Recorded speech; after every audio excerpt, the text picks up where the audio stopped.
4 sa 11 pending results ng swab test sa lungsod ng Dagupan negatibo sa COVID-19. May report si King Guevara. Mula sa 11 pending results na swab test kaugnay sa COVID-19, 7 na lang ang hinihintay na resulta ng Dagupan City Health Office. Nagnegatibo na kasi ang 4 sa mga Dagupenyong isinailalim sa swab test na karamihan mga frontliner. Konti na lang yung pending natin, pero mga dumating na results negative naman. So, ilan na lang yung hinihintay natin from Baguio. Samantala, inihahanda na rin ang mga swab booths sa Dagupan City People's Astrodome na gagamitin para sa isasagawang swab test sa mga frontliners sa syudad. Kabilang dito ang mga pulis, barangay health workers at media.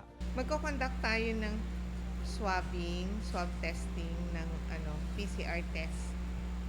Kasi ang city merong MOA with Red Cross. Sa ngayon, mahigit 1 buwan nang hindi nakapagtatala ng panibagong kaso ng COVID-19 ng syudad.